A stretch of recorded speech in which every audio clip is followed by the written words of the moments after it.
Today we have Olympic medalist, world number one, and one of India's most celebrated achiever who transformed Indian badminton and inspired millions across the country, Saina Nehwal. Thank you, Saina ji, for joining.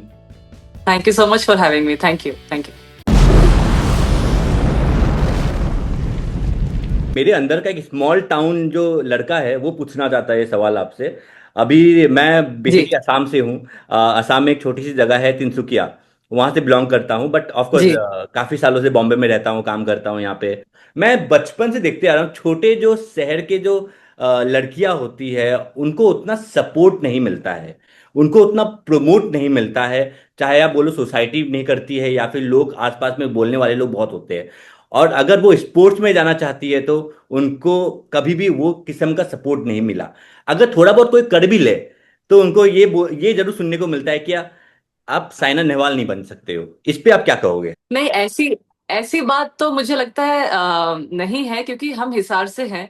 वो एक पापा वहाँ पे obviously agriculture university में काम करते थे, and he is a scientist. So middle class family से हम बिलोंग करते हैं। एंड उन्होंने काफी मतलब अपने फ्रेंड्स से सपोर्ट लिया, बैंक से लोन लिया, ताकि जो हम दो बेटियां हैं तो दोनों को सपोर्ट मिल सके। उस टाइम पे 99 में जब मैंने खेलना शुरू किया था, तो जैसे रैकेट हो गया, शटल बैरल्स हो गए, या शूज हो गया, ये सब एक्सपेंसिव तो होता था, लेकिन इतना नहीं जितना आज है। ऑब्वियसली उस टाइम पे तो फिर भी मैनेज होता था, लेकिन सपोर्ट तो उस टाइम भी चाहिए था, क्योंकि फ्लाइट में ट्रैवल करना था, या जो ट्रेन के टिकट्स होते थे, तो इतना इजी नहीं होता था सब कुछ अरेंज करना। तो काफी सपोर्ट तो लिया पापा ने, लेकिन काफी हद तक खुद भी मैनेज कर सके।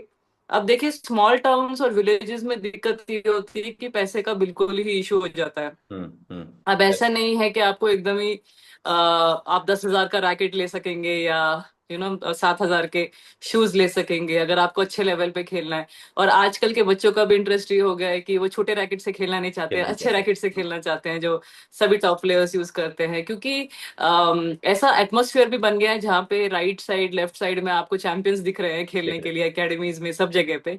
तो ऐसा कंपटीशन भी बढ़ गया है। तो मुझे लगता है कि टाउन्स और विलेजेस में इशू ये है कि पैसा इतना इजी नहीं है। नहीं। तो इसके लिए जैसे कि मुझे लगता है कि कुछ ऐसी चीज हो सकती है जहाँ पे ना एकेडमी कुछ स्पॉन्सर कर दे कुछ बच्चों को जो टैलेंटेड है, और समर कैंप में देख ले कि कितना अच्छा खेलता है वो बच्चा, और उसको फ्यूचर में कुछ डिस्ट्रिक्ट चैंपियनशिप, स्टेट चैंपियनशिप या नेशनल चैंपियनशिप में थोड़ा बहुत सपोर्ट मिल जाए। और अगर बड़े लेवल पे खेलना शुरू कर दिया तो ऑटोमेटिकली स्पॉन्सर्स तो आ ही जाते हैं। लेकिन जो स्टार्टिंग है ना, वो दिक्कत बहुत होती है, क्योंकि जो पेरेंट्स अफोर्ड नहीं कर सकते हैं, वो कितने सारे टैलेंटेड बच्चे ऐसे छोड़ देते हैं खेलना।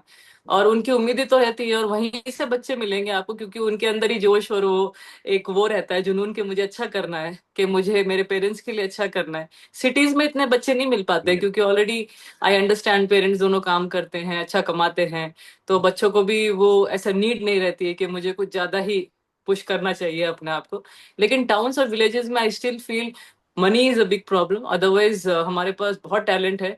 अगर हम खेती कर सकते हैं, पापा भी फार्मर बैकग्राउंड से हैं, तो खेती कर सकते हैं, तो खेल क्यों नहीं सकते हैं? एंड आई थिंक यही थोड़ा सा बिलीफ हम में आना चाहिए, और थोड़े और स्पॉन्सरशिप, जैसे क्रिकेट को बहुत अच्छा सपोर्ट मिलता है, वैसे ही आई थिंक एसोसिएशन जो हैं दूसरे स्पोर्ट में भी, बैडमिंटन में ही नहीं, जो भी स्पोर्ट्स हैं अच्छे, जैसे रेसलिंग हो गया, बॉक्सिंग हो गया, और ये सब स्पोर्ट्स के लिए सपोर्ट करेंगे तो आई एम श्योर हमें और भी खिलाड़ी जो टाउन्स में है, या विलेजेस में है, या मिडिल क्लास फैमिली के हैं, आपको बहुत प्लेयर्स मिल जाएंगे ऐसे। जी।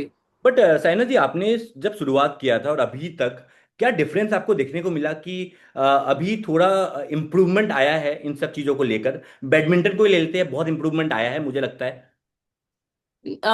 मुझे लगता है ना, इम्प्रूवमेंट तो अभी भी उतना ज्यादा लोअर लेवल पे नहीं है।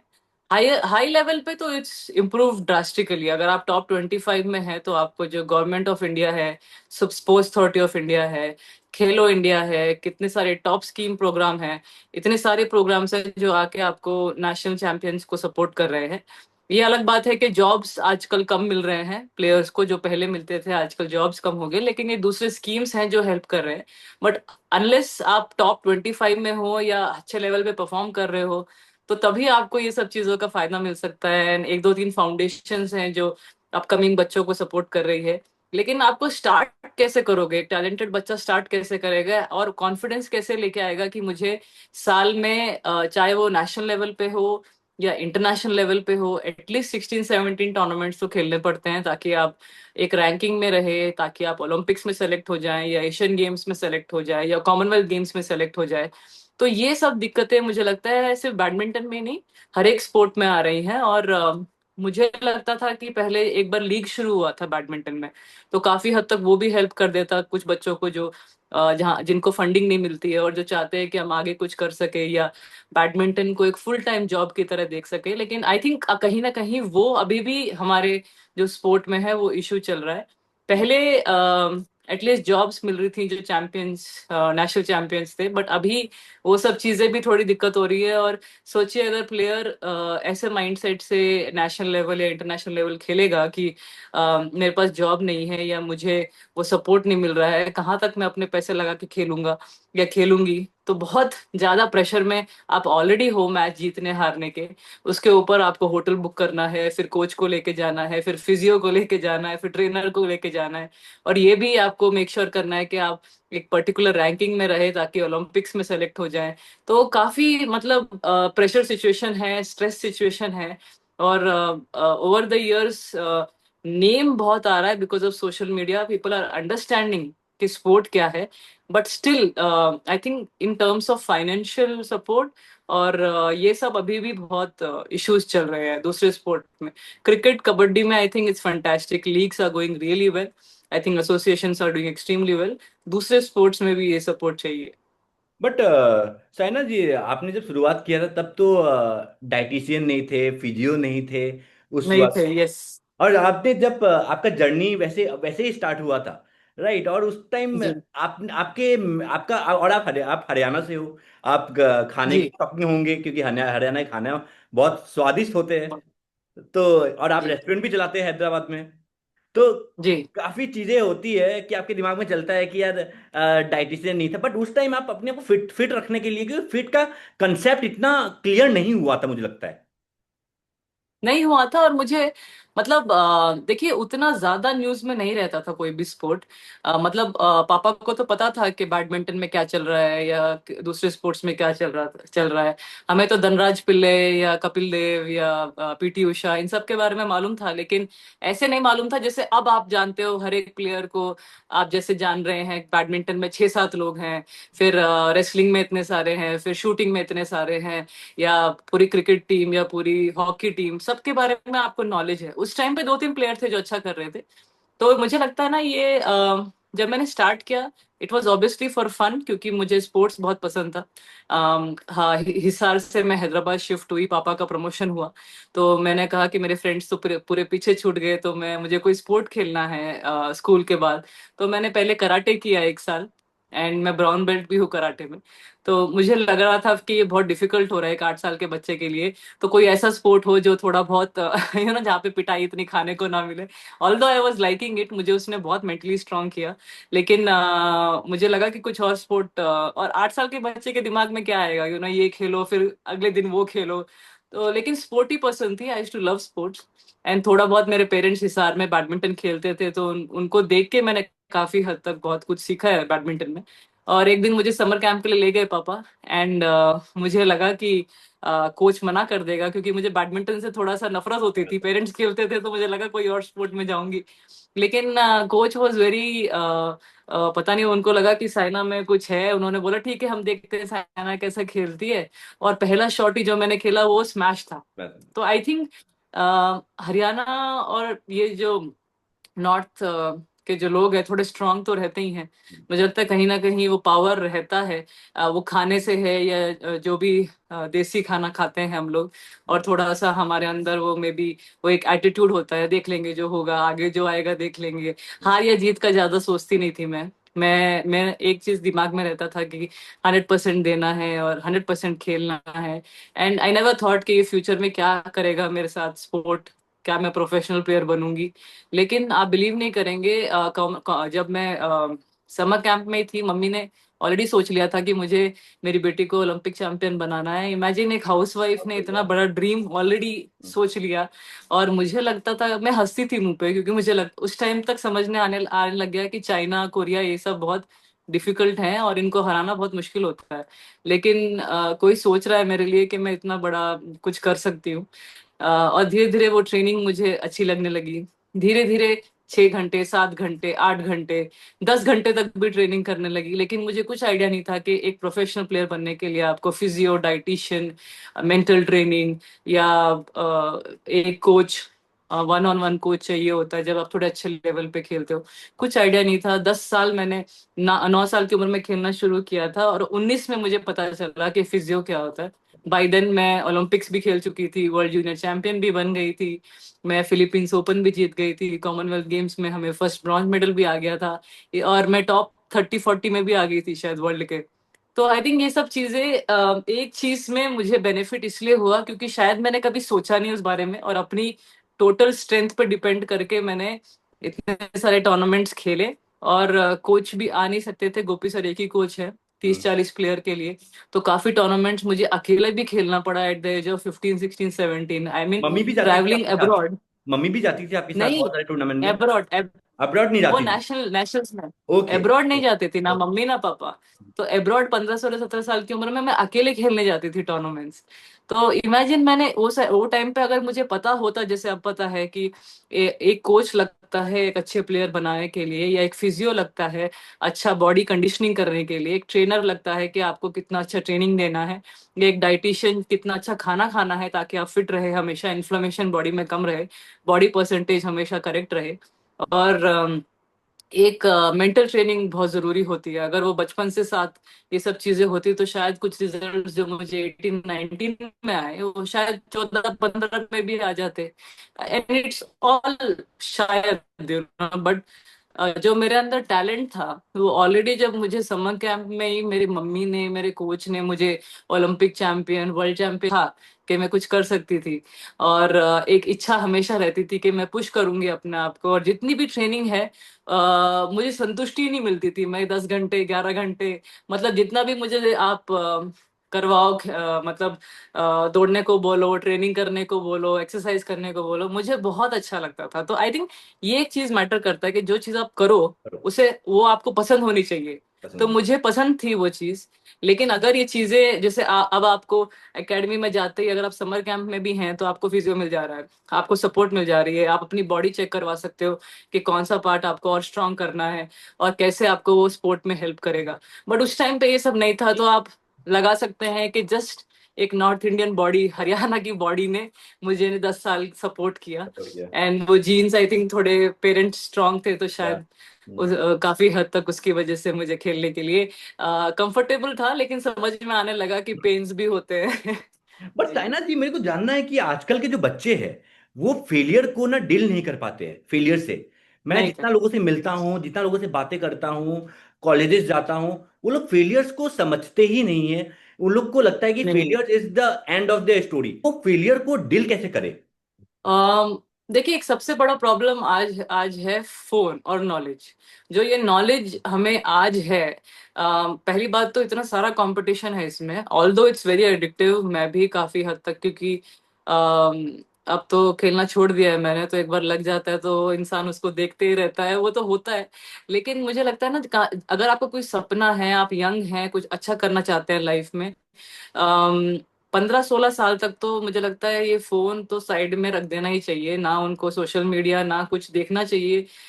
इनफैक्ट मैं देख रही हूँ बच्चों को, थोड़ा सा भी आप डांट भी मार दो तो उनको डर लगता है कि मम्मी कुछ और ना कह दे। और इंस्टेंटली बैक आंसर देना भी आने लग गया है। और या। हम मतलब मैं उस टाइम पे मुझे 2 थप्पड़ मार के चलो ट्रेनिंग करो, ऑल दो मेंटली इन चीजों ने काफी हमें स्ट्रांग बनाया है। ऐसा नहीं है कि वो उससे मैं डरी थी, मुझे लगा कि हाँ मम्मी चाहती है शायद मैं अच्छा करूँ, तो मुझे उसके लिए वर्क करना है। और and I like it, I like जो मैंने किया। ऐसा नहीं होना चाहिए कि आप जिस चीज को पुश कर रहे हो वो उस बच्चे को ना पसंद हो और आप पुश करे जा रहे हो और रिजल्ट नहीं आ रहा है, वो अलग बात है। अगर उस बच्चे को वो चीज पसंद है तो मुझे लगता है कि जितना आप उसको यूट्यूब पे या टीवी पे मैचेस दिखाएं, वो जरूरी है। वो जरूरी कैसे इम्प्रूव करना है स्ट्रोक्स, वो जरूरी है, ना कि ये दिखाए कि तेरे एज का बच्चा देख क्या कर रहा है, कितना आगे बढ़ रहा है। वो थोड़ा बहुत कभी ना कभी आप एक टॉन्ट सा मार सकते हैं, क्योंकि इट्स इम्पोर्टेंट। आप कभी भी अपने बबल में नहीं रह सकते। है। हमेशा आपसे कोई आगे कर रहा है, आपसे कोई बेटर कर रहा है, आपसे कोई बेटर फोकस्ड है, तो उसके बारे में एग्जाम्पल्स आपको देने चाहिए। लेकिन पेरेंट्स का जो मुझे लगता है आजकल की अपब्रिंगिंग जो है, थोड़ी सी इजी होने लग गई है, एंड इट्स ओके, क्योंकि उनको लगता है कि दोनों काम करेंगे, पेरेंट्स दोनों काम करते हैं, बिजी रहते हैं, तो हम बच्चे पे क्यों हाथ उठाए या क्यों स्ट्रिक्ट हो, वो हमारे फ्रेंड्स की तरह होने चाहिए। बट मुझे लगता है फ्रेंड्स है ना फ्रेंड्स बनाने के लिए, अगर पेरेंट्स ही अच्छे से परवरिश या थोड़ा स्ट्रिक्टनेस नहीं रखेंगे, अपना एक्सपीरियंस बच्चे से शेयर नहीं करेंगे, और या उनको ये नहीं समझाएंगे कि लाइफ कैसे हैंडल करनी है, स्ट्रेस सिचुएशंस कैसे हैंडल करनी है, और थोड़ा सा स्ट्रिक्टनेस नहीं दिखाएंगे, दे विल थिंक कि हाँ सब कुछ ठीक है, अब सब बच्चे के पास फोन है, आईपैड है, ये है। उसे कुछ हासिल करने के लिए उस चीज को डिफिकल्ट बनाइए। अब वो कैसे बना सकते हैं, अब ये टोटली पेरेंट्स पे डिपेंड करता है। अगर आप चाहते हैं कि आप उसको सही से फ्रेंड की तरह रखेंगे, तो आप एक्सपेक्ट कीजिए कि वो वैसे ही रहेगा। अगर आप चाहते हैं कि वो देश के लिए कुछ करे, या अपने जो फील्ड में है बेस्ट रहे, तो एक्स्ट्रा ऑर्डिनरी बनने के लिए ये सब चीजें बहुत ही मुझे लगता है छोटी हैं। उसको इतना स्ट्रिक्ट बनाना पड़ेगा। एक्स्ट्रा ऑर्डिनरी जो बच्चे लोग होते हैं वो मशीन बन जाते हैं। एक पेरेंट को पागल होना पड़ता है, 24 घंटे उसका खाना पीना सोना, उसका हेल्थ का, या उसके लिए उसको लेके जाना स्कूल में, स्कूल से वापस लेके आना। मुझे भी मेरे जो सीनियर्स हैं या साथ में जितने बच्चे हैं, इतना मुझे भी टॉन्ट मारते थे कि मोटी हो गई है, ज्यादा दूध पी रही है, ज्यादा घी खा रही है। मुझे रोना भी आता था, क्योंकि मैं एक ज्यादा उस टाइम पे बोलती नहीं थी, अपने काम से मतलब रखती थी। लेकिन मेरी मम्मी बीच में आके उनसे लड़ती थी, तुम अपने काम से फोकस करो, अपने काम पे फोकस करो, ये अपने काम पे फोकस कर रही है, वो जरूरी है। और इसको ज्यादा बोलो मत, कुछ बात करनी हो तो सीधा मुझसे बोलो। तो और मम्मी ने ये भी चीज मेरे साथ करी कि वो 24 घंटे मेरे स्ट्रोक्स चेक करती थी, सही से ड्रॉप खेलो, सही से टॉस खेलो। अगर वो उस टाइम पे मुझे हेल्प नहीं करती फर्स्ट 2-3 इयर्स, तो क्या पता मैं अगर 9 साल की उम्र में खेलना शुरू किया, तो 12 में क्या मैं इंटरनेशनल लेवल खेल सकती थी। Although it was very tough. इतने सारे मेरे कलीग्स हैं, वो सोचते थे इसकी मम्मी बहुत हार्श है, इसको कभी मार देती है या कभी उसको थप्पड़ मार देती है। तो मुझे तो नहीं लगता था टफ, मुझे लगता था कि मुझे अपनी मम्मी को अच्छा करके दिखाना है। मैंने उसे नेगेटिव नहीं लिया। आप रो लो, थोड़ी देर रोना भी अच्छा लगता है, रोने के बाद हल्का फील होता है, उसके बाद फिर जाके आप 1 घंटा रनिंग करो, वर्कआउट करो, या आप ग्राउंड में जाके बच्चों के साथ खेलो, कितना इजी फील होता है। मैं क्या समझाऊं, मैं आजकल के बच्चों को इसलिए इतने सारे मोटिवेशनल टॉक्स करती हूँ, समझाती भी रहती हूँ। लेकिन कहीं ना कहीं मुझे लगता है बाहर निकलने को भी बच्चे आजकल थोड़े डर रहे हैं कि कुछ पेन हो जाएगा, मुझसे होगा नहीं, मतलब पहले ही अपने आप को डाउन कर देते हैं। लेकिन है कैलिबर हम में बहुत, हम बहुत टैलेंटेड है, पढ़ाई में एक्सीलेंट है, और हम काफी चीजें जो आज के बच्चों को पता है हमें पता भी नहीं थी। लेकिन अगर उसे राइट वे में यूज किया जाए, तो हम डेफिनेटली चाइना कोरिया, ये जो बड़ी बड़ी कंट्रीज इतने सारे मेडल्स लेके आ रही है, हम उनसे बेटर हो सकते हैं। बट पहला स्टेप होना चाहिए कि जो एक पेरेंट है या मदर या फादर, उनको टोटली पागल होना पड़ेगा बच्चों के पीछे, कि अगर वो इंडिया के लिए कुछ करना चाह रहे हैं, अपने फील्ड में बेस्ट बनना चाहते हैं। नहीं तो आप एक नॉर्मल पर्सन की तरह तो लाइफ, मतलब सब लोग जी ही रहे हैं, सब लोग जी रहे हैं, तो आप भी कर लो, वो तो हम कुछ बोलेंगे नहीं। बट जी, सेक्रीफाइस तो कोई चीज में सेक्रीफाइस तो करना पड़ेगा अगर आपको वर्ल्ड चैंपियन बनना डेफिनेटली एक्स्ट्रा, क्योंकि मेरे पापा सुबह, पापा का काम था 4 बजे उठ के मुझे 25 किलोमीटर लेके जाना बस में, और वापस लेके आना। फिर शाम में फिर से 3:30 बजे हम जाते थे 25 किलोमीटर, और रात में 8:30-9 बजे आते। तो ऐसा 3 साल 4 साल हमारा रहा है। रात में पूरी रात मम्मी ने बैठ के मेरे लेग्स को मसाज करी है, फिजियो नहीं था। उन्होंने अपने नुस्खे लगाए हैं, कुछ ड्राई फ्रूट्स लड्डू, या कुछ दूध में घी डाल के, कुछ तो मुझे स्ट्रांग बनाने के लिए उन्होंने काफी अपने नुस्खे लगाए हैं। और अब तो उसकी भी जरूरत नहीं है, अब तो सब आपको बहुत इजीली एक अच्छे प्रोफेशनल डाइटिशियन ट्रेनर सब हैं आपके पास। तो ये है कि मेहनत दोनों पेरेंट्स या एक पेरेंट में होना ही पड़ेगा, वो एक जोश कि मुझे मेरे बच्चे को बेस्ट बनाना है। Thank you so much Saina ji, हाँ, great to have you, thank you, thank you so much, thank you, thank you so thank much, you, thank thank you. You.